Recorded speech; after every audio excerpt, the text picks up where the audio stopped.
Breaking news చూస్తున్నాం. తీవ్ర వర్షపాతం ఉన్న జిల్లాలుగా మహబూబ్ నగర్, నారాయణపేట, నాగర్ కర్నూలు జిల్లాలను కేంద్ర ప్రభుత్వం గుర్తించింది. 2021-22లో దేశవ్యాప్తంగా నిర్వహించిన సర్వే ఆధారంగా 12 రాష్ట్రాల్లో వర్షభావ తీవ్రత అధికంగా ఉన్న జిల్లాలను గుర్తించింది. తెలంగాణ నుంచి 3 ఉన్నాయి. ఇక వాటిలో కరువు నివారణకు 15వ ఆర్థిక సంఘం సూచనల మేరకు జాతీయ విపత్తు నివారణ నిధి కింద 100 కోట్లను కేంద్రం కేటాయించింది. ఇక ఆయా జిల్లాల్లో వ్యవసాయ ఉత్పత్తి వ్యవస్థ బలోపేతం, పర్యావరణ మద్దతు, గ్రామీణ రైతు కుటుంబాల ఆదాయ భద్రతా చర్యలకు వెచ్చించాలని నిర్దేశించింది.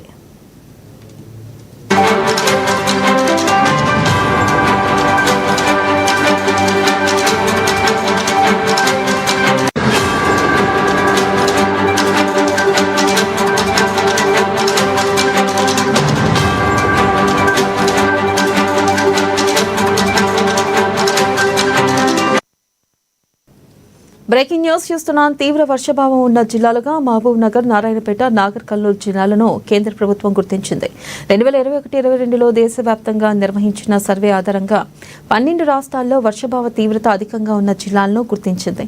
తెలంగాణ నుంచి 3 ఉన్నాయి. ఇక వాటిలో కరువు నివారణకు 15వ ఆర్థిక సంఘం సూచనల మేరకు జాతీయ విపత్తు నివారణ నిధి కింద 100 కోట్లను కేంద్రం కేటాయించింది. ఆయా జిల్లాల్లో వ్యవసాయ ఉత్పత్తి వ్యవస్థ బలోపేతం, పర్యావరణ మద్దతు, గ్రామీణ రైతు కుటుంబాల ఆదాయ భద్రతా చర్యలకు వెచ్చించాలని నిర్దేశించింది.